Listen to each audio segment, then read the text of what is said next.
Awesome. This is the OG debate. I have a double chin this evening, and this fucking camera. There we go. And yeah, we're missing somebody, but we gained somebody. So as you notice, Wayne's not here. He had to take the evening off for personal reasons, and we got. I think we got someone even better. To be honest with you, we got Charlie Boy. No doubt about that. No question about that. Definitely more handsome. Definitely more handsome. We made out. We definitely made out of this. Made out of this deal. So yeah, we didn't get any topics from anybody, which was kind of depressing. But we decided that we were going to say, you know what, we're going to do some hammers polls to start things off and get that out of the way. This whole day was kind of depressing, though. Let's admit it. This was another depressing day. Rather than going on about it right away, we're going to just get right in these polls because these polls are going to describe pretty much everything, and then we can just rant, okay? Because about the halfway point, I pulled up 3 articles that we'll talk about. That one of them has nothing to do with today's game, thank God. And yeah, let's start with the polls. We just pull it up real quick. Fudgesicles. Awesome, that's not the one. All right. Great way to start things off. Can you guys see this? Yeah. Right. I saw it earlier as well, but yeah, we can see it. Well, thanks for not checking it off. No, I left them all clean. No, I left them all clean. Thank you. Thank you. I did. So who was the worst player tonight? We'll start with Charlie since he's our special guest this evening. I got to say Snotty. From right off the jump. And Haller too. How both of them. Both of them were shit. But Snotty, listen, I think it was the first 5 minutes. Boom. Anderson does like a 50-yard pass, puts it right on him. All he has to do is flick it to Haller. I mean, he was right next to him. He would have had a one-on-one with the keeper. Bosh, easy goal. Now, I still think Haller should have got the damn ball. But evidently he's not athletic enough to but it was a shit pass.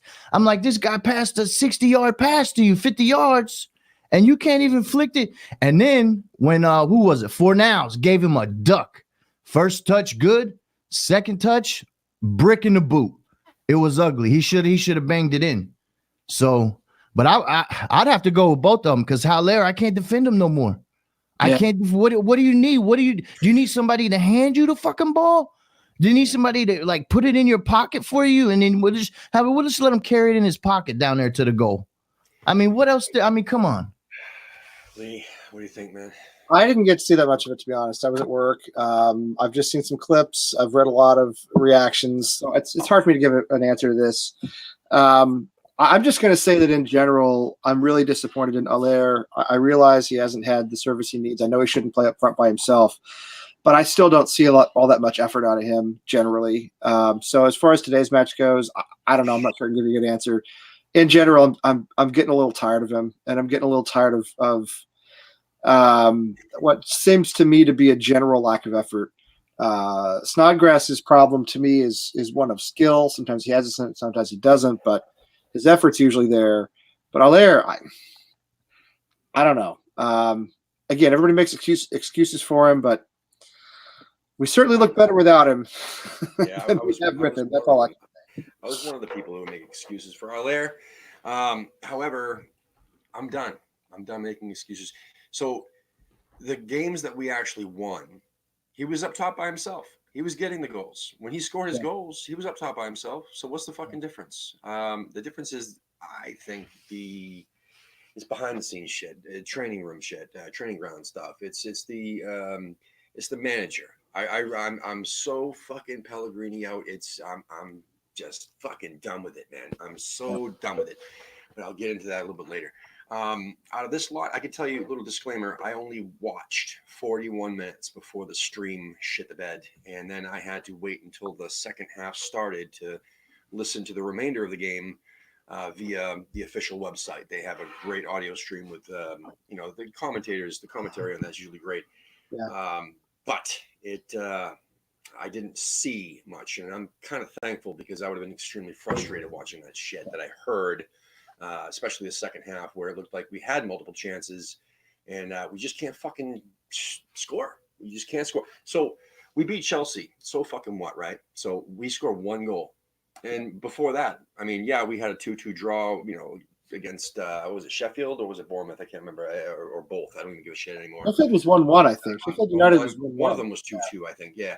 2-2 goes back a long way, though. 2-2 goes back like a couple of months now. Yeah, that was the last time we scored a shitload of goals. It was quite a while, but people seem to score a shitload against us. Yes. That's management, man. You know what I'm saying? Like, if I was the fucking manager, and I've held managerial positions before, not in football, I'm talking like real life. If I didn't do my job, man, especially like 3 months in a row, pretty much been 3 months now, I'd get my ass fired, period. Wouldn't be a question. Here's your slip. See you later. Bye. I made a tweet earlier, maybe about an hour ago or so. I'm so over this, Pellegrini in thing. Have faith. Give him more time. It's embarrassing when I see other people post, we've won 1 in 10 matches. Right. You know what I'm saying? In all That's competitions. a quarter of the season. That's a quarter of the season. A little more than a quarter of the season. That's sickening, dude. That's relegation shit. I mean, of course it is. If you won 4 matches out of the first 15, that's absolutely relegation form. And if it weren't for Norwich and a couple of others, we'd be in the bottom 3 now, and we're not that far away. We beat the bottom 2. Wow. You know what I'm saying? Yeah. Wow. Who cares? So my the tweet was, for all those people who are still Pellegrini in, have faith, give more time. It's kind of like, giving CPR to a corpse that died in September. It's really, it's not coming back, man. It's gone. It's done. And Chelsea was just, paper over the cracks. And there's a few articles that were written today that say the same exact thing. I keep hearing that a lot. Paper over the cracks, man. Chelsea, to me, Tim, we tweeted. I know I tweeted on the AHTV account right after the Chelsea match that I was still Pellegrini out. Yeah, me too. I mean, I wanted to make it very clear that I was happy that we won, but that I still think he's the wrong manager. And we discussed that in person that day as well. Yes, we certainly did. We talked about it in person. Charlie brought this point up on Sunday night, and he brought it up again before we started live today. That wasn't necessarily the best Chelsea team that we beat. Correct. William didn't start. Conte didn't start. Giroud started, who hasn't scored in like 2 years or something. I don't know how long it's been.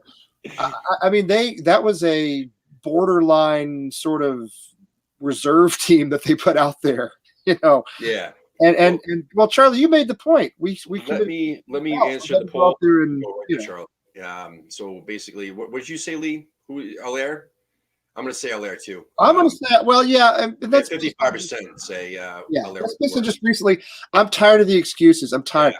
Listen, he's starting to look like a moody Frenchman to me, quite honestly, and we've seen this before. He didn't look happy today. He looked like he didn't. He really looked like depressed.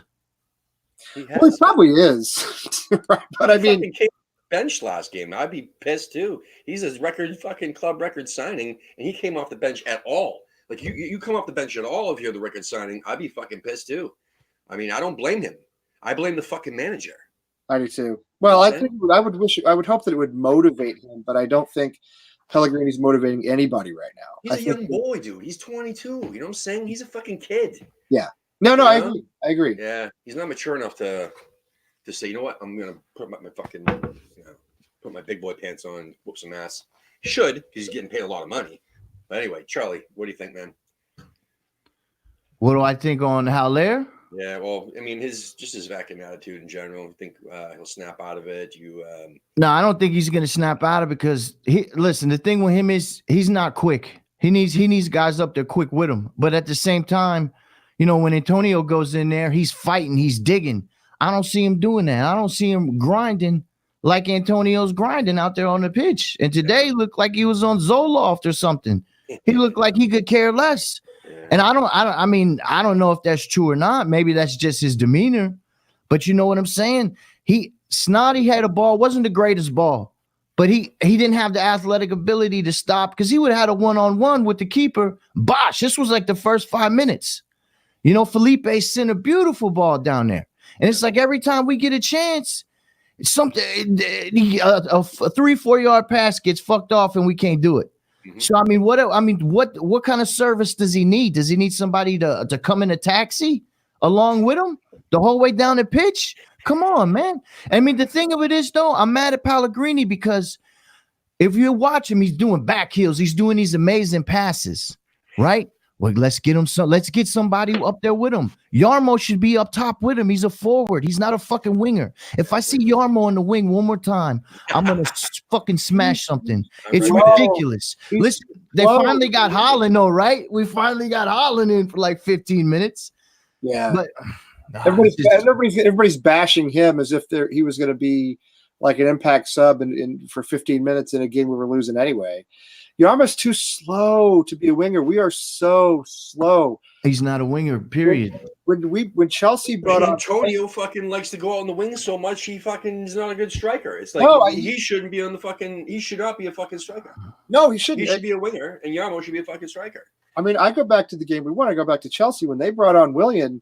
He absolutely torched us down the wing. Because Yarmo's we brought in Yarmolenko, we took pace off the pitch and actually made ourselves weaker for the last 15 minutes. And thankfully our central defense was like a rock on that particular day.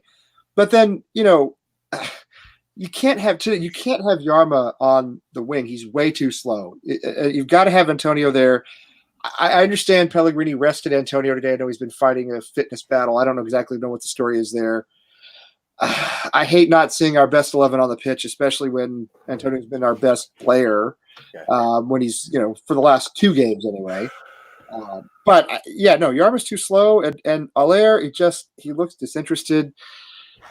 I know he's frustrated, but he has to also respond with a better performance of his own, and I do not see him doing that at all. Jim made a point here, but this point has been beaten to death, and I love you, Jim.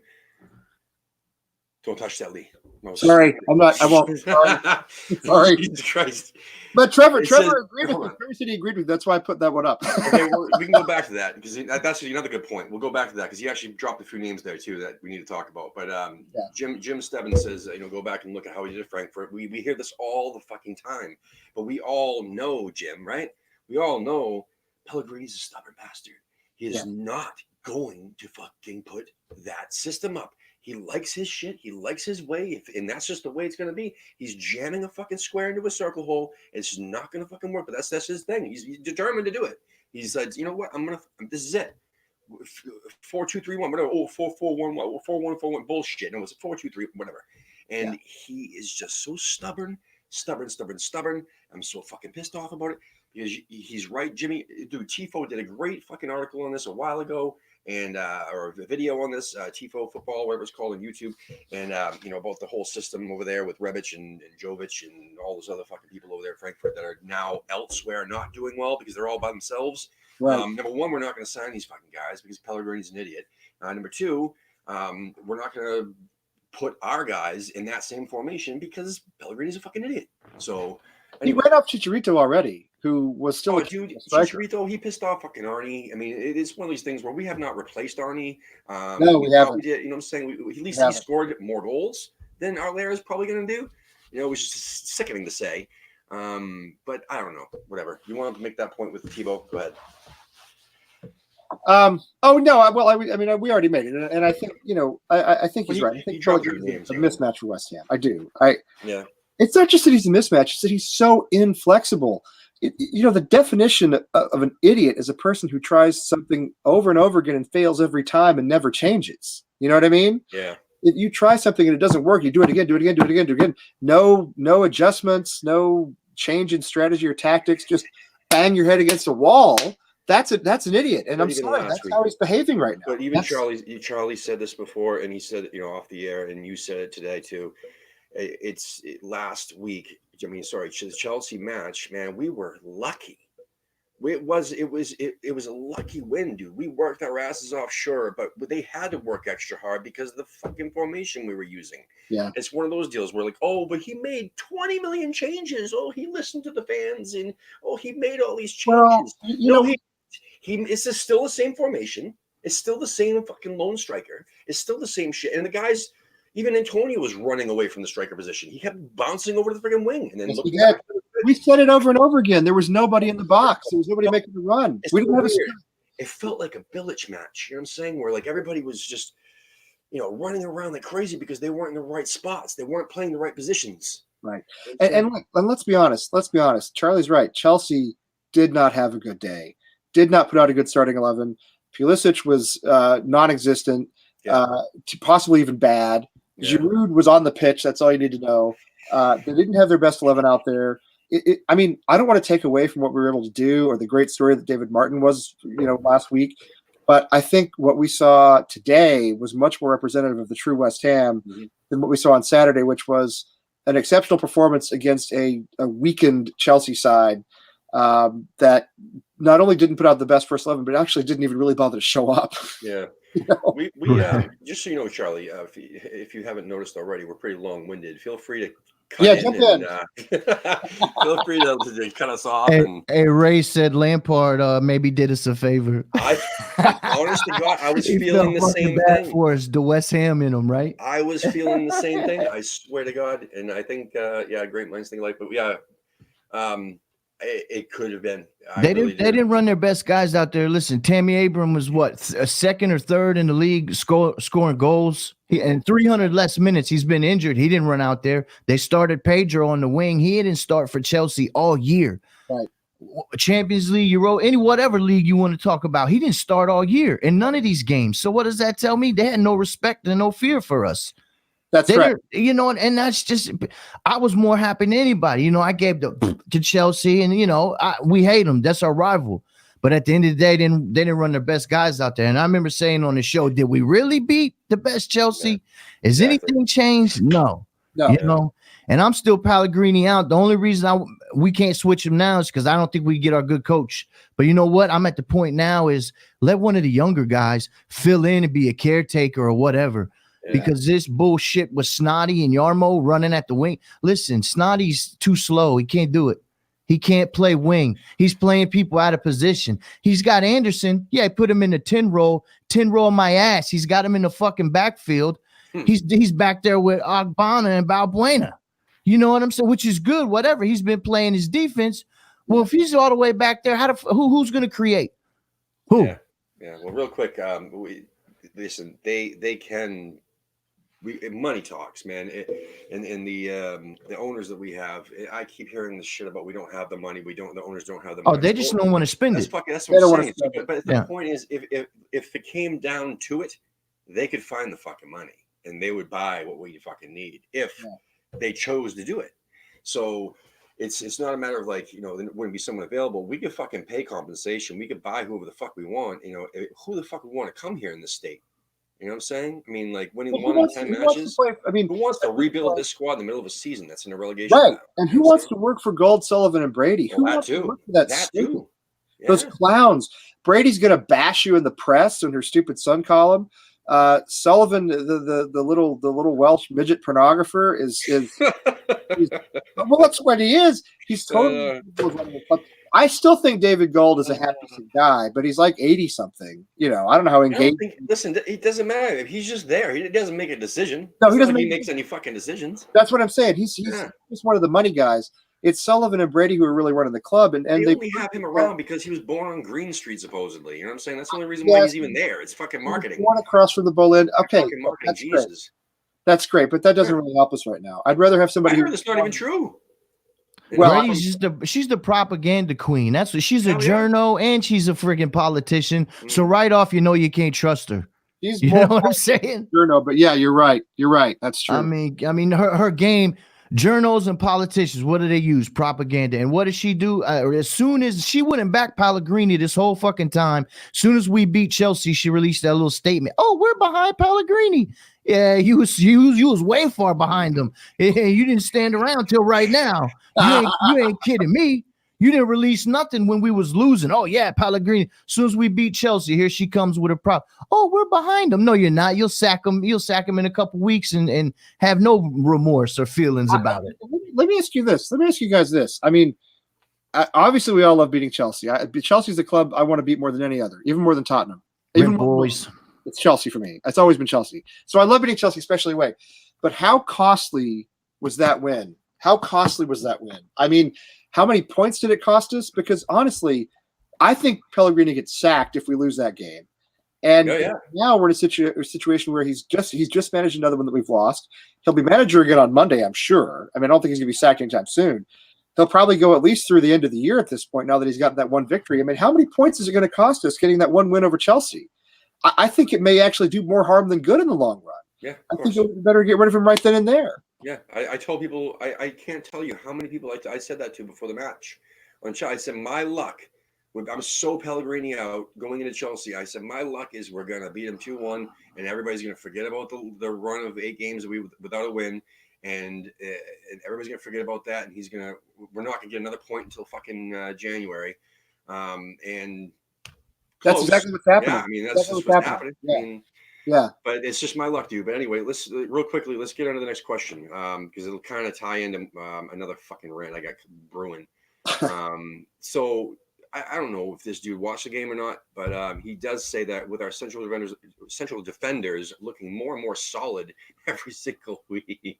I don't know where he gets that. No, I mean, one game. Cresswell being yet again poor. What the fuck is going on here? So should we try with the back three of Balbuena, Diop, Ogbonna, and then Masuaku and Fredericks as our wingbacks? I mean, we've discussed this in different shows.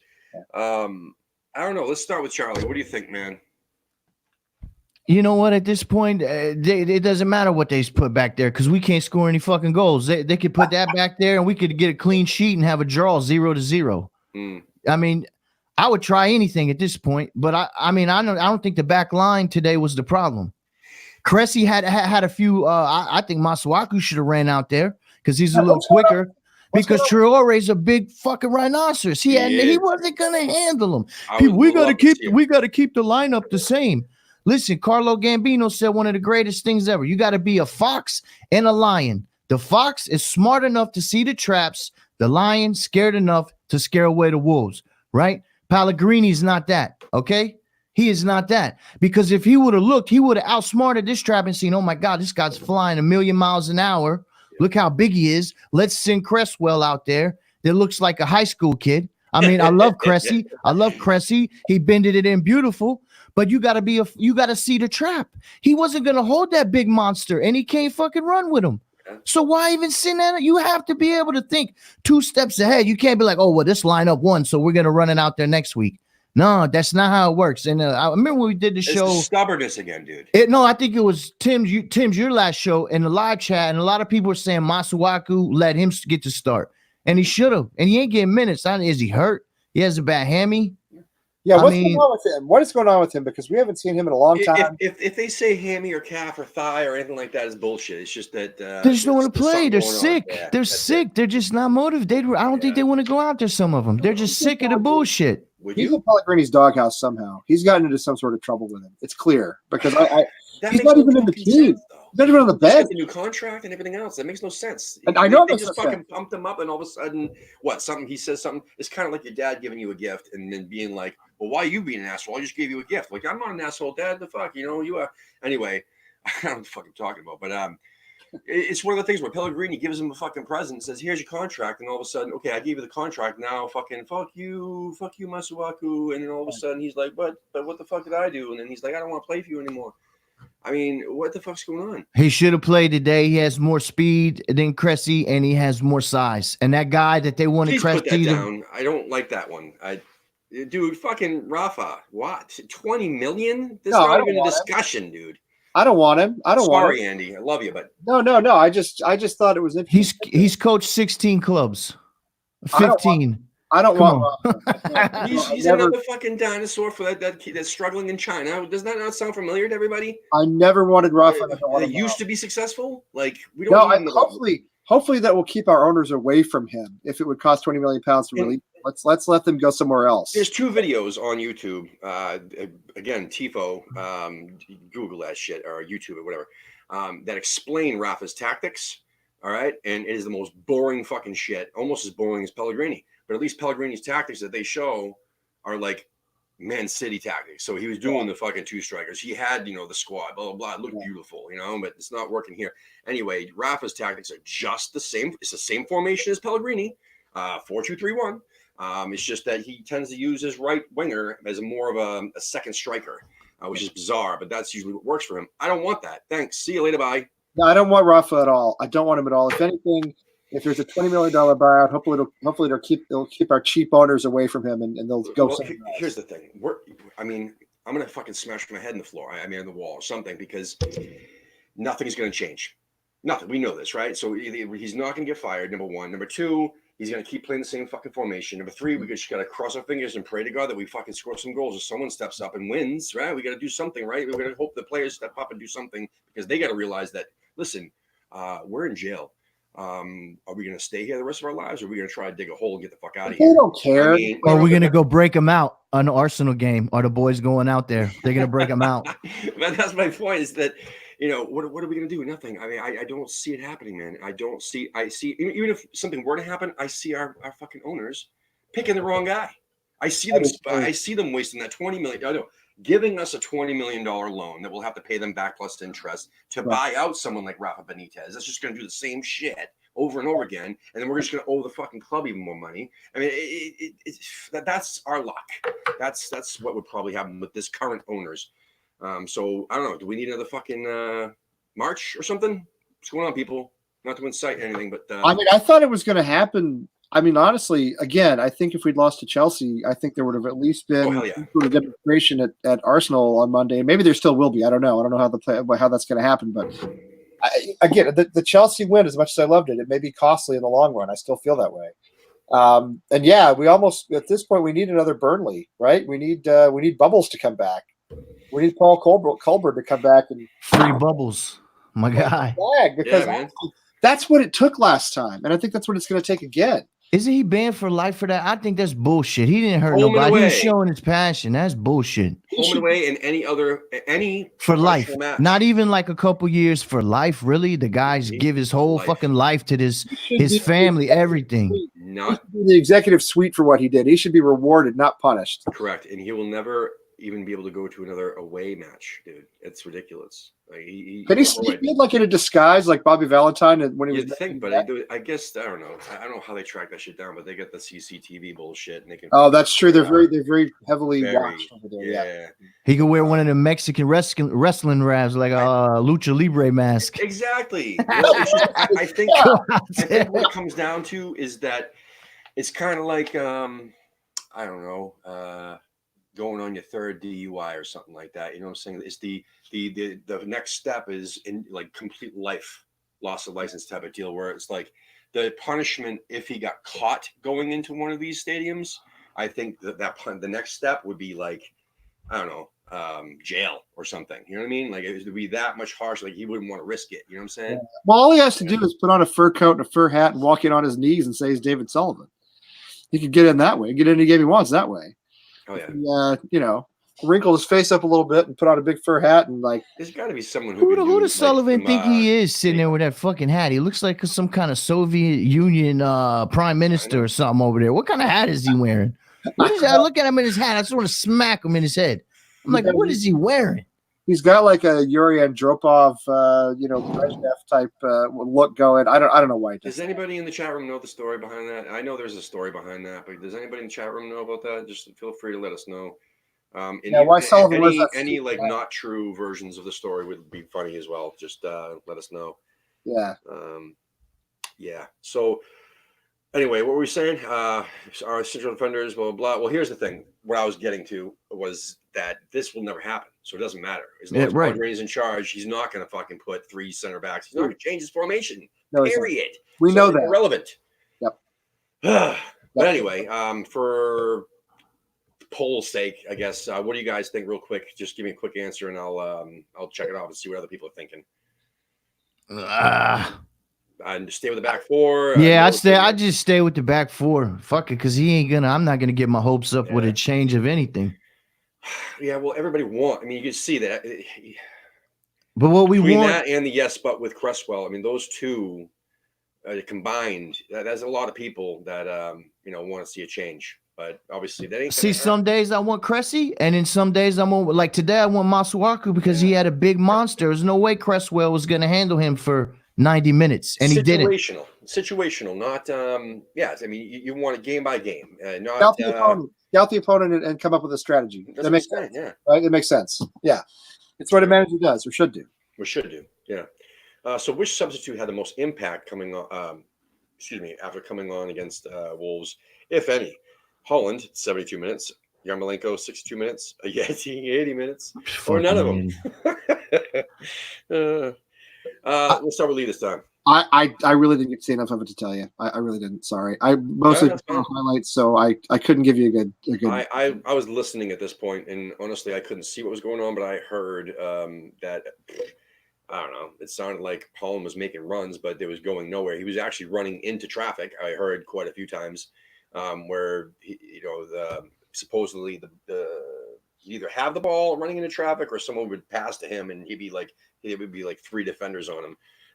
Which wasn't that smart, but at the same time, I think Holland is so fucking, he's so that's good. my guy. Yeah, that's what I'm saying. He's so good that it doesn't matter to him who's around him. Like he's in his mind, he's thinking, I can take on 3 people. Who gives a fuck? That's a great mentality to have as a player, right? You don't want to be afraid. Andy in the chat room went to the game, so maybe he could help, Andy, help us answer this. Or like Ray, I know Ray saw it. Did he go to the game or I watched the game twice, so I'm double sick. I watched that fucking thing back. Yeah, I went and watched it back just so I can make some notes and kind of. Yeah, so I'm double sick. Fuck yeah. Suffer for your art, Charlie. You really do. But I mean, Holland was pressing forward. I mean, he didn't have that much time to show himself. He didn't have a lot of help with him, but he was going forward. He got a cross in. He did get a cross in, but no one was really there to fight. Who's going to fight for it? Haller's the only game when he's wide open. He's not going to get in there and mess up his nice little curls. Yeah. I mean, it's just not. And a Yeti coming on. So when a Yeti comes in the fucking game, then we get like 5 fucking crosses in the box. And what's he, like 5'4"? Come on. What the fuck is that? 5'3" and 3/8.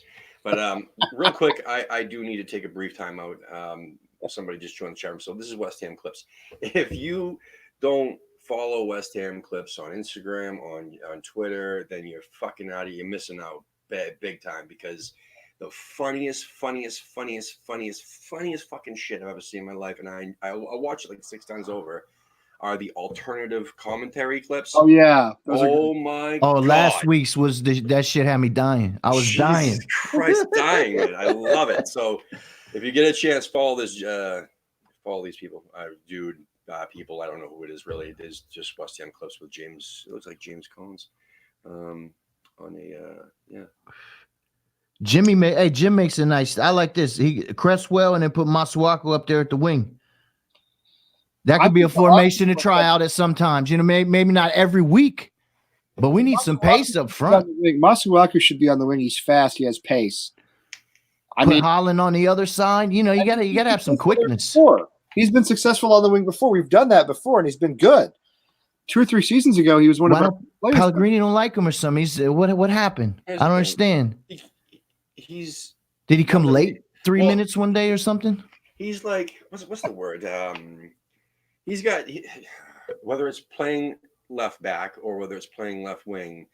Out of the 3 main criteria, he's missing one major one on both. So.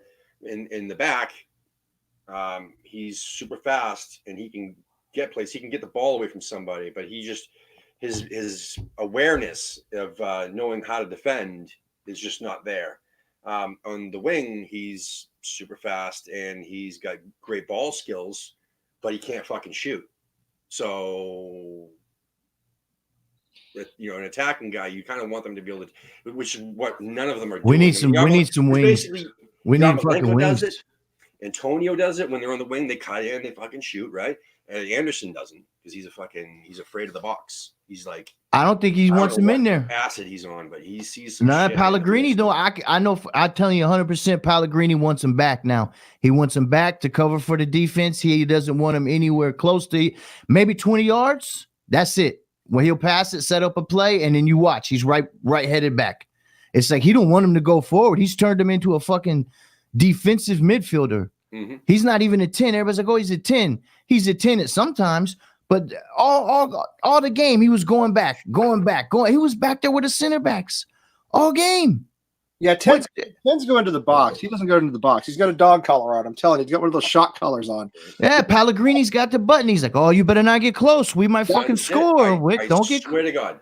I'm fucking so done with That's him. why I'm so pissed off that we I don't take a see- caretaker right now. I take a I would take a caretaker. caretaker I'm too. serious. Just We one of don't- the young guys already on the staff. We You don't know? see what they do in training. That's the one thing that I wish to God they would at least give us a couple snippets. You know what I'm saying? They don't have to show us the whole training. You know, this doesn't need to be like the New England Patriots here. We just need to see, you know, it doesn't need to be Spygate. We just need to see like something, like to show that they actually do something there and actually work. And I want to hear from people that are at the fucking training, like, is somebody telling Anderson he's not? Is Pellegrini saying don't go in the fucking box or we'll shoot your fucking family? Like, what's going on? Like seriously, like we have your fucking mommy back home in Brazil. We're gonna fucking cut her throat if you fucking go in the box. That's the impression that he gives. I mean, no, swear to God, he's. You know, I swear, just look at his face, man. He is deathly afraid of the box. I swear to you. he wasn't like that last season. He wasn't like that last season. No, so Pellegrini's got to be telling him something. And Yeah. why? So if that's true, then why the fuck would he say that to him? Why would he tell him not to go in the box? I swear to God, like even last year when we're talking about, okay, we're going to lose, what's his name? Before we signed Allaire, we're like, all right, we're going to lose Arnie, blah, blah, blah, to China, blah, blah, blah. We don't have any strikers. What are we going to do? We're going to get Mitrovic, he's fucking crazy Serbian bastard that sucks. Like, oh, okay, what do we do? I'm like, no, just use fucking Felipe Anderson. He can shoot. He did it in fucking Brazil. He did it in fucking in Italy. He can shoot, but Pellegrini won't let him. Pellegrini won't let him do it. He had a great goal against Southampton last year. If you guys remember Southampton He's away, got a rocket for a leg. He's got laser fucking vision. what scored? He but scored 8 goals. He's 10 not goals allowed last to. I year? swear to you, he's just not allowed to. Yeah, Yeah. like the pass in the first 5 minutes, he had awareness. He was on the other side of the pitch. He shot that bitch 50 yards. Bam, Yeah. right on the money to Snotty. You know what I mean? He's like one of our only guys that plays with his head up and that can control the ball. Mhm. So if we need him to create, no one else is going to do it. I don't understand. Pellegrini has to let him free. He's got to fucking let him free. He's also looking disinterested to me too. I mean, the match I remember. Not all the time. I mean, even those games that everybody's saying he had a shitty game, you're still seeing moments. So basically, it's like the opposite of Fredericks. Like He doesn't. everybody says Fredericks has a great game, but yet I'm seeing all the things he does wrong, and then vice versa. When everybody's saying that Anderson is doing all these things wrong, I'm like, yeah, but he also did this. He did this. He made this fucking run. He actually looked like he was hustling to fucking get the ball away from somebody that somebody else made. Fornals gave out the ball, and fucking there's Anderson running over to do something about it. Nobody else is doing it. I think he's lost his motivation, though. I think he's lost. I really do. I think he's lost his motivation. He gets frustrated just like anybody else. It's kind of like frustrated. That's what I'm saying. He's frustrated. Yeah, and I think it's because, that goes across as the you board. said, Pellegrini's telling him, "Don't go into the box, don't attack, don't go forward, stay back, hang back." He's got to hate that. That's not the kind of player he is or wants to be. Yeah.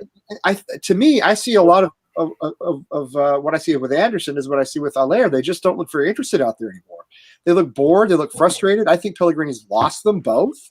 Well, And it's in You see it in their performance. Well, then and when he finally did get to go forward in the second half with him and Fornals had a give and go. I mean, it was fucking beautiful. Ping, ping, ping. And they were up in there close to the box.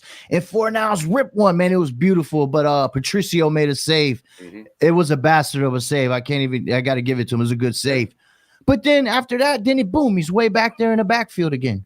Way in the back. Yeah. Let's take the fucking cut. Let him free the guys. Let him play. And he's got to be getting pissed off because his MO is offense. It's scoring. Just because he could play some D, let him go. Because who the fuck else? No one else is going to help us down there to create. He's got to make runs, and he won't do it anymore. He doesn't make runs anymore. He doesn't make when he's on the wing. He doesn't make runs up the wing. And I'm telling you, he gets dispossessed easily. He's a better player than that. He knows how to play better than that. Yeah. Not a lack of skill because we know how skilled he is. Pellegrini is a Zoloft of a manager. Pellegrini is an average win, killing I'm us. telling you. He's killing us. He is. He's putting these guys to sleep, and they're getting frustrated. They're getting angry, and they're going to want out. They're going to want out because who wants to play that style? Who wants to play for a 67-year-old, old? Nobody, dude. With Nobody. This is fucking. It's absolute bullshit. It's Top retarded. balls. So, Alex, if you're watching, please start the printing press. We're gonna hashtag free Anderson, along with the hashtag Pellegrini out shirts. It's a go now. So go for it, Alex. All right. What else? Jesus Christ. Well, here. Let's shift gears, man. This is too depressing. This is too much. I'm gonna pull up an article that I saw. You guys talked about Tebow wants to know how Fornals did, and we're not talking about it right now. I'm sorry, Tebow. You have to wait. We're gonna go back to that in just a few. Fair enough. I'm fucking done with the game, man. It's so frustrating. We're gonna Good job. do. Everybody get your drinks ready.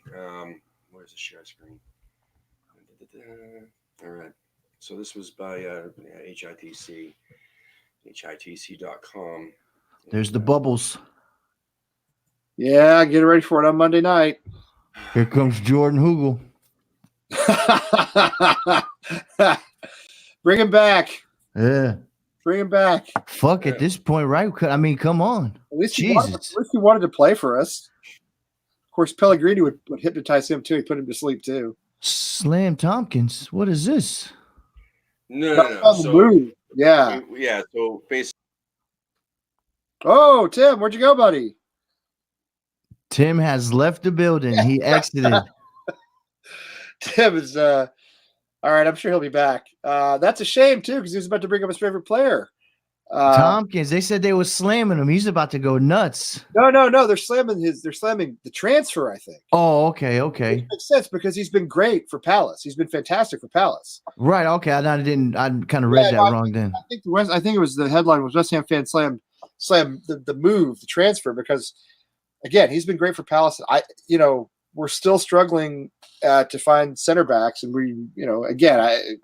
And wasn't that Manuel Pellegrini's position that he played when he played? Wasn't he a center back? oh, maybe. If I'm not mistaken, he was I a don't center know. back. So everybody's like, "Oh, he's an attacking." Well, what the fuck does he know about attacking if he was a center back? I mean, And he's not attacking when he has $1 billion worth of players on the pitch, right? When he's at Man City and he can buy whoever he wants, he knows all about attacking then. Because anybody, honestly, who couldn't roll out, the kinds of teams he rolled out at Man City and at least come in like in the top 6, right? I think any of us could. They It were doesn't so matter good. what They you could do. play freestyle. They could freestyle. They didn't have to run no design plays. They could give and go and just win the game off pure freestyle street ball, basically. That's what I'm saying. Avram Grant almost won Champions League with Chelsea, not because he was a great manager, but because of the players he had. Because he had great players. We all know that. It wasn't down to the manager. And yes, you're right. Bilic did sell Tompkins, which if Tim were here, which I'm sure he'll be back as soon as he can, he'd be ranting about that too. It's one of the reasons he hates Bilic, is because Bilic was the one who sold Tompkins. And I always thought Bilic was vastly overrated too. And to be honest, I've been surprised by how well he's done at West Brom so far. I mean, we'll see. It's early, but I've been surprised by what he's done. Yeah, it is time to drink. If we're talking about Tompkins, it's time to drink. Time to have a drink. I'm almost out of mine. I'm over here. I'm telling you, this is nuts. They All right, shouldn't have got rid of him. Here he comes. There he is. Uh-oh. Wait, hang on. My fault. There he is. so I started talking to James Tompkins, and then you kicked me out, Lee. What the fuck's going on?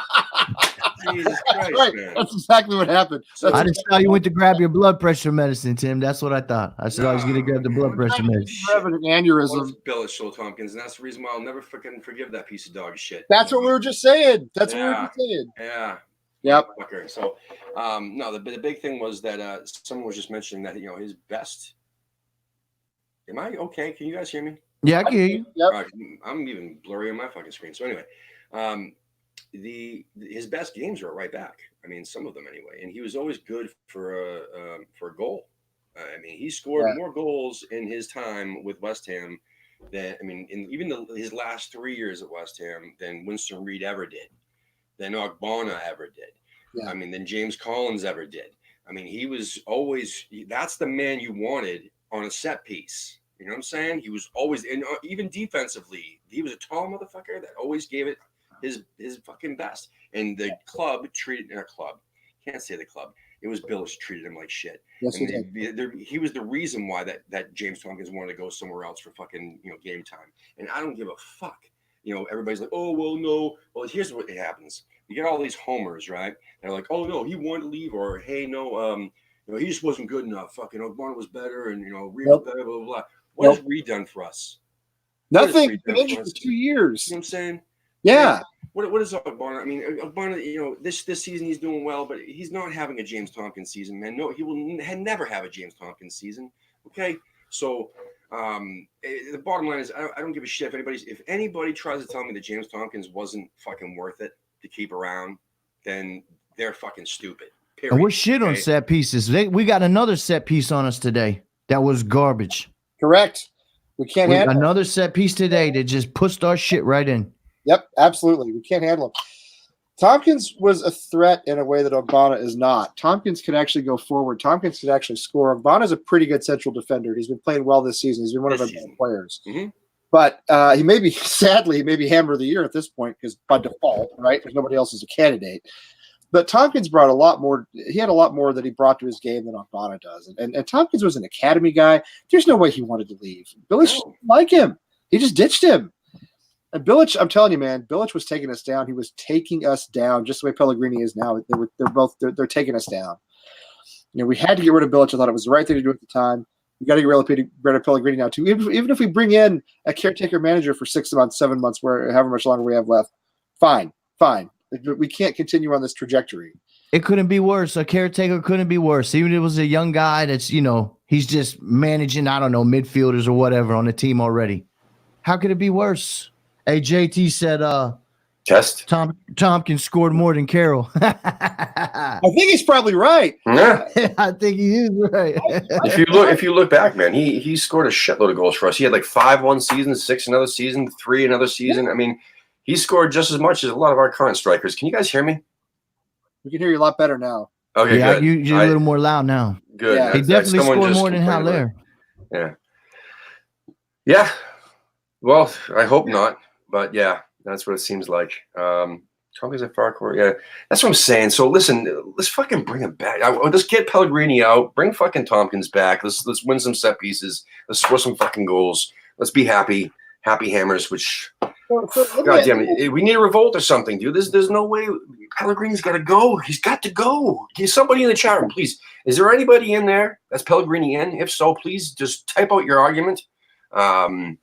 Because I'm fucking waiting. I'm waiting for somebody to say. When he put Yarmo on that wing again today, I said I can't do it. I can't even get. I remember I was like, I'll give him to the end of the year. I want him out, but let him in. I can't even end of the year no more.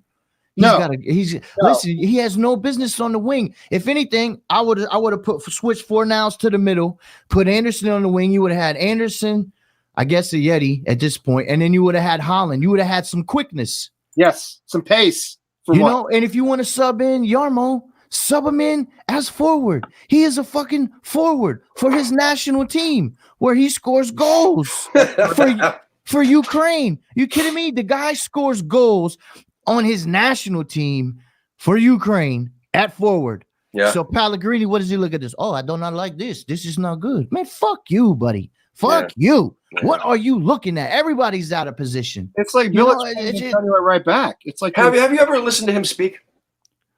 I just listened to his last little thing, and he kind of gave a little shit to the reporter. He was like, the reporter, he said, "Oh, you still think I'm the gonna get sacked or some bullshit like this?" And I was like, "Oh yeah, look, he's got a little bit of balls, kind of cheeky, but Yeah. So my point is, it's his. Can you understand him? Yeah, I can understand him, but I grew up. I was from Brooklyn, so I grew up around a lot of different people with accents and different things. But sometimes you have Portuguese people on the team, or people who speak Portuguese. Spanish and Portuguese, it's not exactly the same. So maybe there's some miscommunication there. You know what I'm saying? There's also the English people who are trying to fucking understand. Or British people, trying to understand his fucking accent. Maybe there's just miscommunication. Maybe Pellegrini just doesn't know how the fuck when he's on the sideline yelling in his way. I think some of the guys are like, what? Now a press conference is different. He's got the mic, he's sitting down, everybody's quiet, and I could be like, what'd he say? I could back it up a little bit. But when they're running out on the pitch and he's yelling. Yeah, well, we've all been to matches, right? We've all been to matches over there, right? Yeah. So it doesn't matter which stadium, doesn't matter what. My point is, you think that the players can hear what the fuck he's saying? I don't know. Maybe sometimes, but usually it ain't quiet at our games. It's usually not quiet, and our shit being so far back now, maybe we're never might quiet. Have a little. They might can hear him now more than at Upton Park because we were so damn close. But I mean, he's managed in England before. It's not as though he hasn't. No, my point is, I really don't understand. Like, honestly, this goes across the board with any club. When the crowds are into it, I don't understand how anybody can hear anybody. I don't know. Anybody. Anybody. You're talking, the football pitch is fucking massive. Yeah. No, I know. Yeah. No, they're going off hand motions. If you ever see them, they're always giving. Yeah. You know what I mean? Well, maybe there's miscommunication again. And then You know what I mean? sometimes even he did it to Snotty, and Snotty is like, "What? I see you doing this. What are you trying to signal a fucking plane in? What are you doing over here? I don't know. What do you want me to do?" Not even speak English either because he's from Scotland, so he doesn't speak English. He's got a language barrier too. He probably doesn't understand the word Mark Noble says, but no, I don't. Honestly, managers that are on the touchline, I don't think they have much impact at all. I don't think the players can hear them. I don't think they're looking at them. The players are watching the ball. The players are marking their men. All this stuff. I mean, the only thing I don't like is that Pellegrini sits over there, except against Chelsea. He sits over there and he strokes the tie. He just doesn't. He shows no passion at all. You know. I don't care if they can hear him or not. I think the fact that he's up and yelling at him is something. Do you know what I remember? I was just thinking about this the other day. The game I went to at the Bowl-In, and it was almost 10 years ago now, was Zola's second season. It was a season we stayed up on 35 points. It was not a good team. It was a bad team, a lot of bad players. But the game I went to, the first goal we scored right at halftime, Diamante free kick. The players went over and hugged Zola, all of them. All of them went over and hugged Zola because they knew his job was on the line. They knew we needed 3 points. And they were all about loyalty to him, you know? And now it turned out he wasn't the greatest manager, and he ended up not staying, and we got worse after that. But the point is they clearly saw a level of passion in him that nobody sees in Pellegrini. Did they go over and hug Pellegrini after Cresswell scored the other day? I don't think so. I don't remember that, you know. They were dedicated to that manager. They would have run through a brick wall for that guy. We just didn't have a very talented squad. But I don't think they feel that way about Pellegrini because he doesn't inspire that kind of feeling. He doesn't have passion. He doesn't seem to care. So why should he came into the club with this swagger? Okay, it was this. He's larger than life, kind of like Big Sam, but yet Big Sam's obviously got the voice and the power to back it up. Basically what Pellegrini had was his resume, his CV, and he's walking in there stroking his tie, being like, here's the paper. I don't even have to speak English to you or even speak whatever language to you. Just take this paper, read it. That's my CV, and do your fucking job.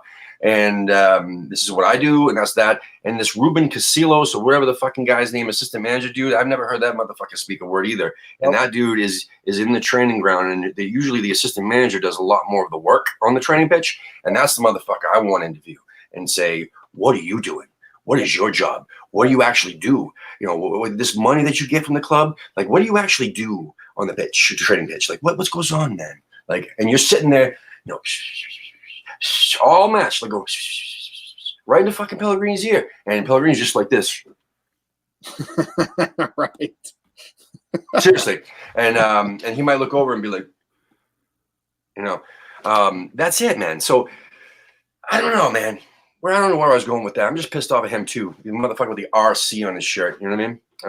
The jackets mixed up all the time. Apparently, that's why they have to have their initials on the jackets. It's always funny to me for some reason.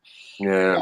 I mean, and somebody mentioned Roberto, and I'm curious as to what you guys thought. From what I could tell, the goals didn't really look like David Martin's fault per se today. I don't know if you have an impression. Do you think you think he just had a one-game storybook, appearance, or he didn't play bad? Sorry. No, he didn't play bad. The last goal, nobody was blocking that last goal. Right. I mean, that's just, I mean, you know what I mean? It is what it is. The guy got through and busted in the back of the net. I thought he could have got that ball and went out of bounds, and it could have been a goal kick instead of a set piece, which led to a goal. But then again, he don't want to leave the box. You know what I'm saying? You leave the box, and maybe that's what he was thinking.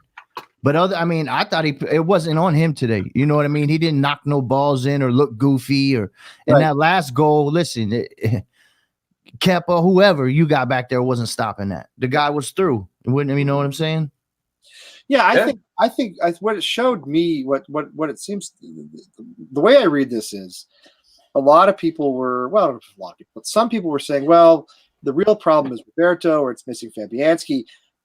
I think what we saw today was another competent performance by David Martin. Again, the goal is his fault. And what you see is that it's not the keeper, it's everybody. We're not attacking. We are glacially slow in the build-up. We have no pace. That's the argument I'm having with my good friend West Ham Clips in the chat room. We're having an argument about that actually. Okay, we start Fabianski. Okay, say he has a clean sheet. We still have to score goals to get the Exactly. Correct. Exactly. Which we're not doing. We have not done. So what is he going to be Yeah. like Bugs Bunny in that baseball cartoon where he's playing all the fucking positions? Oh, he's on first. He's on second. He's fucking on the center field. Yeah. Well, I mean, what's Fabianski going to do? Oh, he's going to Super kick Fabs, it out of man. goal, Everybody run down there, however many yards, get in the box and head it in, and then get back and play goalie. It's not going to change the offense. Shit, we can't go forward.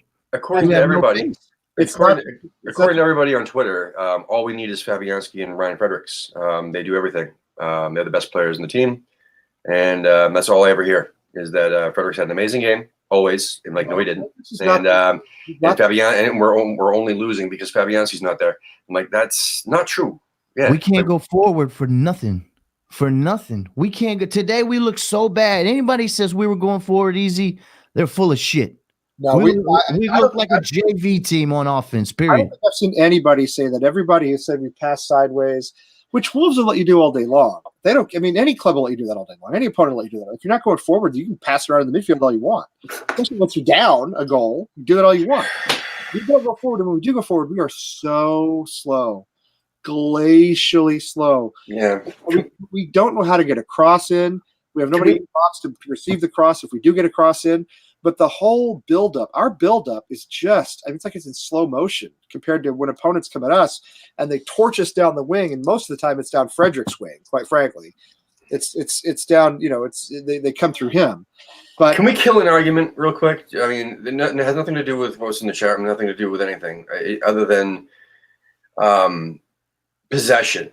All right. Can we just kill it? Meaning all these losses that we had, and but we played good. We had great possession. We dominated. Or Pellegrini says this game. We dominated the second half. Yeah. Can we all agree that possession doesn't mean jack shit? Yes. Don't care. They're playing hot potato with the ball. All the teams with less possession have been beating us. So correct. How the fuck does it matter if we're dominating a fucking game when we're not? You're not dominating if you're not winning. Right. Pellegrini said it again today. We dominated the second half. Yes. I don't care. I don't care about possession statistics. I don't care about who looks better. All I care about is the result. The result. And at this point, it's not as though we're playing beautiful attacking football and still losing, right? I mean, there was some of that under Zola where we played this nice attacking football and we still lost 3-2 because we couldn't defend or because we didn't have the players we have now. Yeah. But that's not even the case. We're playing ugly, boring, sideways football, and we're losing. So there's no positive. There's no advantage out of to take out of that at all. And as you said, I don't care about possession. I don't care about that at all. It makes no difference to me. What did we have? 35% possession against Chelsea and we won? I don't see how he says we dominated in the second half. Other than there was a beautiful Anderson to Fornals give and go, but other than that, where did they dominate? Then after that, he sent Anderson back to play defense the rest of the second half. Yeah. We didn't dominate nothing. Possession means shit. So let's we're almost out of time. But let's start with Charlie here. What the fuck do we do? What do we do? What do we do to fix this? What happens? Or do we not fix it? We just sit back and watch the fucking train wreck. What's your take on this, Charlie? I would put pace on the wings. I'd let Anderson go forward. You want to let him go back? Fine. Let him go back a little bit, but he has to be forward. He has to go forward, and we need wings. They need to leave Holland out there. Holland needs to start. We can't let fucking Snotty run out there on the wing. He needs to be in the middle somewhere. He's real good on his defense, He has no business, and Yarmo has no business at fucking winger, period. Just because, he needs to be up there with Haller or be a sub-in as forward because I don't want to see little Yeti out there no more. They ran him out there, then we start bringing in crosses. Well, he's not going to head him in. No, he needs to go, man. He needs to go. He's fucking useless, period. We need a caretaker manager in there. Fucking now. I can't no more. I'm not waiting to the end of the year to save money, whatever. You want to save money? Let the fucking janitor coach the team. I don't give a shit. I'm done. The problem, you're right. You say he's stubborn. It's just that everybody we got right now, though, even in the academy, someone was mentioning the academy under 23s coach who's doing fantastic.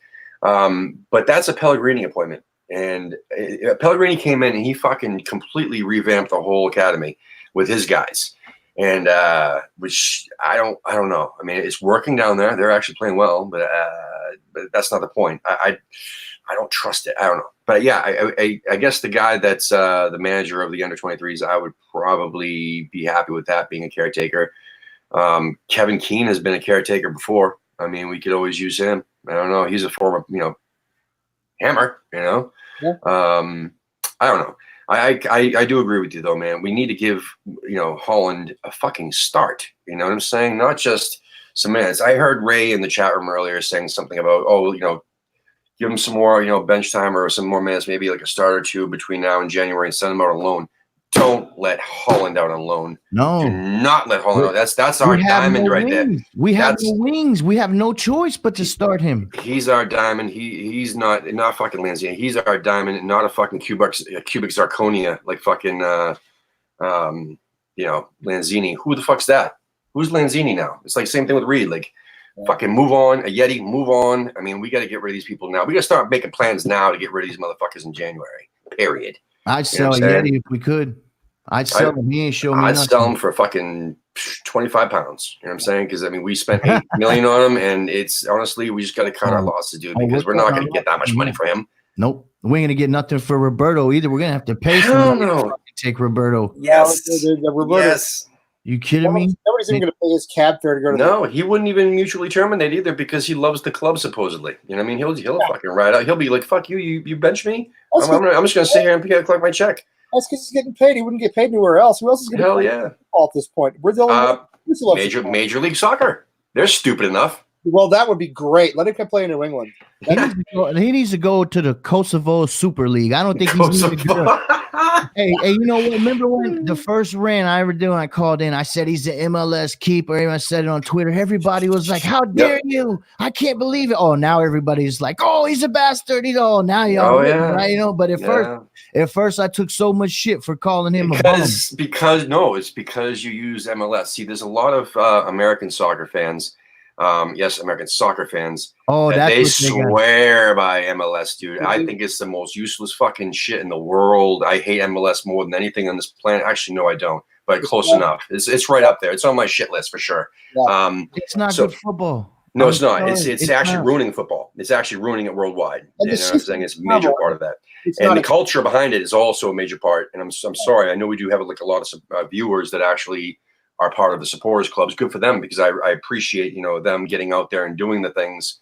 I'm sorry, it's just my personal opinion. So please listen. If you guys disagree with me, who are watching this, it's like it's just my fucking opinion. You know what I'm saying? Baseball. I'm not telling you to not support it.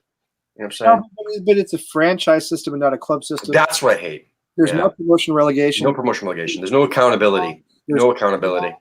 I mean, you can be like LAFC was the best club in MLS all season long, and then lost a one-off playoff game, and all of a sudden the whole season's over. Why did you play 6 months or whatever it was? I have no idea. I'm gonna do an episode. You know what I'm going to say? You remember how I had like the top 10 show I tried to do? I'm gonna have the shit list. You know what I'm saying? And I'm gonna make that show, and I'm gonna talk all about Village, all about Major League Soccer, all about a bunch of shit that I hate. Anyway. That's for future. It's 10:03. Let's get into Lee real quick. Lee, can you do this fairly quickly? Just give us what the hell would you do to fix the situation, or would you think nothing can be done? We just have to let it play out. I mean, I think caretaker manager at this point. I don't really care if we sign our next big manager right now. If you look at Eddie Howe's recent record, it doesn't actually look all that good. So maybe the shine is off him a little bit. At this point, I don't think we should necessarily make a huge decision about the next guy to come in here and run us for the next 4 or 5 seasons. I think get a Moyes type manager in. It's just somebody who's solid, who can keep us up. And then we look for a young, passionate manager, a Scott Parker type manager. I'm not saying Scott Parker in particular, but a Scott Parker type manager. Yeah, you are. Yeah, you are. I am, yes. Yeah, you are. No, you love him. Somebody who can relate to the players. He's a spud, right? He loves the Spurs. He doesn't. No. It was. You know what? He cried when he left West Ham. He cried when he left West Ham. He did. He didn't want to leave. They had to drag him out. Okay, you know that. Sure. Anyway, no. What I'm saying is, caretaker manager this season. Stay up. get the the ingenue in for next season, the young guy who's passionate, who's who's ready to step up to to manage a Premier League club.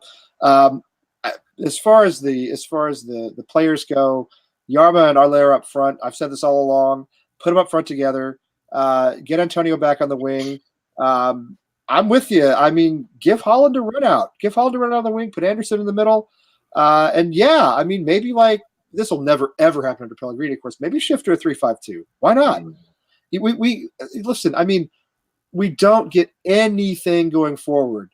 We need tactics that push us forward better with 2 up front, 5 in the midfield, and we need pace. We're so slow. Masuaku has pace. Antonio has pace. We can't have Yarmolenko and Snodgrass plodding out there on the wings anymore. We've got to be faster than that. We've got to be quicker than that. So I think for me, it's caretaker manager and a more offensive set of tactics and pace, especially on the outside, and play the ball to the outside and defend. Don't defend so narrowly. If you watch us, we allow so many crosses because we keep our defense, basically in line with like the penalty area. Yep. We never expand beyond that. Yeah. So I think given the players we have, we should be better than we are. Correct. A competent manager, some pace, and some better tactics to move us forward. 2 up front, and we'll be, we could finish like maybe in the top 10. It's not out of the realm. I would much rather have I'd much rather have Sam Allardyce back than ever mention Moyes ever again. I honestly think the fans would hate it, but it would be okay with me because he would keep us up. That's what he does. It's what he does. Not just that, he would completely reinvigorate our defense, is what we've needed since he's left. And we have not had a fucking defensive squad actually playing well and holding players accountable, fucking being the big boss. You know what I mean? That's what we needed. That's the one thing I loved about him. I know everybody fucking hated how he fucking played, but I just want to show you guys real quick too. I got a tattoo of David Gold and David Sullivan. See this real quick on my shoulder. Yeah. Fucking clowns. What else? Yeah. So I know you're right. I mean, I think we should. Maybe like you said, maybe wait till the end of the season to hire a new manager. But you're right. We need something in the meantime. Pellegrini is just going to fucking bury us.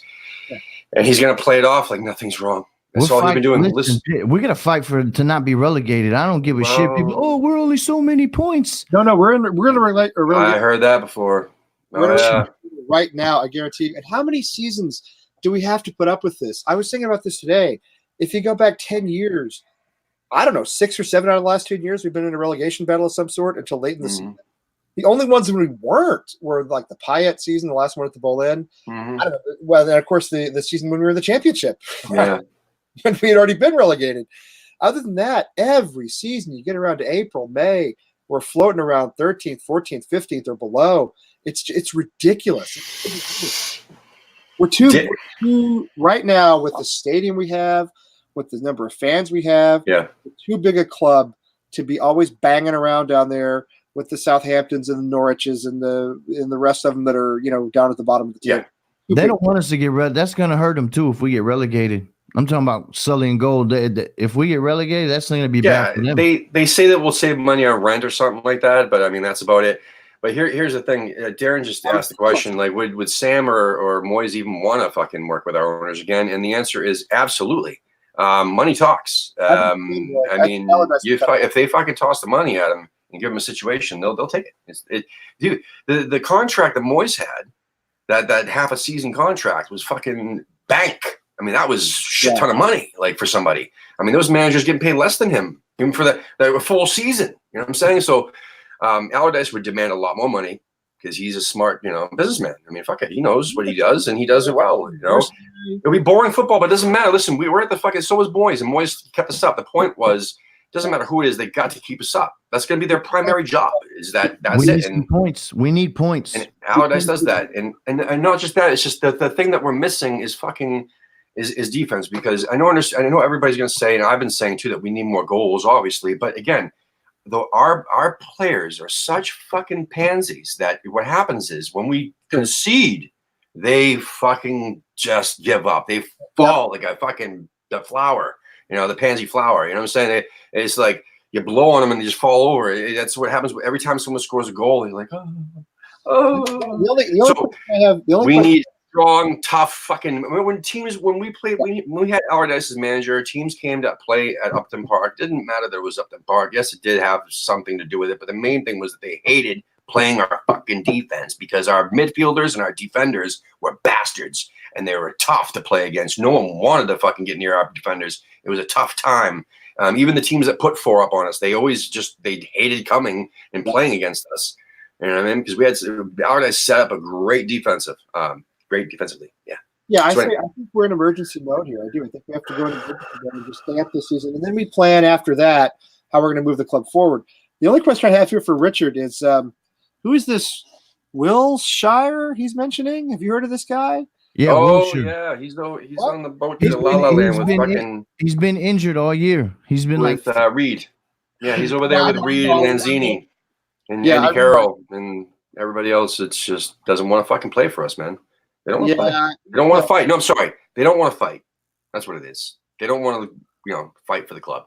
If they wanted to fight for the club, they'd be out there, period. I don't give a shit if they're 60%, 70%, 80% healthy. They'd be out there fighting for the club. They don't give a shit. I would try somebody up there with Haller if we're going to put Haller, whether it's Anderson or whoever. I would put somebody up there with him because this shit ain't working. Or don't start him. Yeah. You know what? Before we even signed Haller, I was saying Yarmolenko and Anderson. I mean, I thought that would be fantastic because Antonio is not a striker. Everybody's going to get that out of their freaking mind. He's a winger. He loves being on the wing. You put him up a striker, what's he going to do? He's going to trail off of the wing like he did against Chelsea. Watch the Chelsea match again if you think I'm wrong. No, he's on the wing the whole time. We have nobody in the box because he's on the wing the whole time. He's a good except the time when he was in the box, but that was like a set piece. So, anyway. Yeah. I mean, a couple times, but whatever, But anyway, over and over again, how he's floating off. We got to thank everybody in the chat room. We're way over time, just so you know. So we got to thank Darren and Richard and West Ham and Vegas. West Ham and Vegas was checking us out on Periscope. See, we're streaming live simultaneously on Facebook, YouTube, and Periscope. Thanks, Trevor. Thanks, everybody. PJ for popping in. West Ham Clips. Had a good banter with you, buddy. Everybody check out West Ham Clips on social media. They make the funniest shit. Hilarious, dude. Absolutely. So Jim Stebbins, thank you, buddy, for popping in again. Thanks for the link today, even though it only lasted 41 minutes for me. And Tom and Ray and everybody else, Andy Walsh, thanks everybody. John Black, that was you over there on Periscope. Good seeing you over here on YouTube. If you have not subscribed to the channel yet, whoever you are, please do. It would make us feel good, make us happy. It'd be really cool. We have scarves for sale. These real quick, these fancy scarves, okay? $25 a pop, extra for shipping, obviously, depending on where you are in the world. Please give us a little bit extra for shipping. Because it costs about, I don't know how much it costs to send it over UK or wherever else. Anyway, AmericanHammersTV.us. That's the website. Go check it out. Do that. But AHTV.threadless.com. You can buy yourself a Charlie Boy t-shirt. Yeah. Or a Charlie Boy shower curtain. Or a Charlie Boy West Ham Till I Die bath mat or a skateboard or whatever. But there's also every morning. Yeah, man. That's what I'm saying. So how awesome would that be? I almost bought a t-shirt. I got to buy one next time around. But anyway, supporters groups. Listen, if you have a supporters group or if you just have your own logo, then you're trying to build a supporters group, email us, AmericanHammersTV@gmail.com, and reach out to Alex because he's the one who's in charge of our shop. Pellegrini out shirts. Hell yeah, Pellegrini out shirts. Yep. And hashtag free Anderson. Yeah. Alex, do it up. Yeah. So anyway, we're gonna be selling like lots of merch for everybody. We also help advertise and promote the living shit out of it. If you can't tell, we got posts going out every single hour for the shop. Sorry, everybody, but at the same time, it's working because we're selling a shitload of West Ham Philly stuff, a shitload of Bayou Ironworks stuff. Also, Kansas City Hammers. We're selling a lot of their stuff as well. PJ for Kansas City here tonight. Yeah, exactly. Yeah, so we were selling her stuff too. She actually bought a ton of her own stuff too. Thank you. So what happens is when you buy something with either Charlie Boy's face on it, or you buy something with the supporters group's logo on it, they get some money out of that, which is kind of cool. It helps them out. You know what I mean? If it's a supporters group, you're helping them buy their beer tab. If you're buying a Charlie Boy T-shirt, you're going to help him buy some more stogies. So something. So it's a good habit. I smoke cigarettes, so it's better than that anyway. So yeah, we got that ahtv.threadless.com, and there's some cool stuff. Also, we got some other cool designs on there, like the Fuck Spurs one. I love that. What else we got to talk about? What's today, Lee? Wednesday. Wednesday. So Thursday, I think there's a Arsenal fixture focus tomorrow with Justin. I think he's going to be doing a fixture focus with an Arsenal fan. He did one with the Wolves. That was actually a good one, really good one. Even though it was a shitty fucking match. I know Friday we got Friday Night Likes. This week we got Chaz from Baltimore back. It's been a long time since he's been on the channel. We got Jason Schechter from Queen City Hammers. Been a long time he's been on the show either. I'm glad to have him back. And we got Kevin Grimm from Columbus C13, who is also he's the host of the Columbus C13 podcast, which we post the videos. He was actually our first interview. He was our first show. I like that show. Me too. I really do like that one. I also like Friday Night Lights, though. That's a really good one too, man. Yeah, that's one of my favorites. Yeah. So I also have been putting up the new episode of American Hammers Radios out there. I've put up the most recent, the audio of the most recent West Ham Weekend Review with Charlie Boy and Lee and Sally and Liam and all those guys. Ray Bourne was on. I don't know, was Ray on this week or was it last week? This week. Okay. So yeah, we got Ray on there. Yeah, and then we also posted Friday Night Likes, the most recent episode, which had Baz Cox and Nikki Marsh, aka Marshy, and Dom for a brief period. That was a good episode. So you can check those out on Spotify, iTunes, etc. What other commercial stuff we got going on? That's about it. So I will see you on Sunday. I'm going to be interviewing a gentleman from Hammers Sing out of East London. So that'll be cool. And Sunday night, we got the great show of Weekend Review. So other than that, everybody, I'll talk to you guys off the air, but come on, you Irons. Come on, you Irons.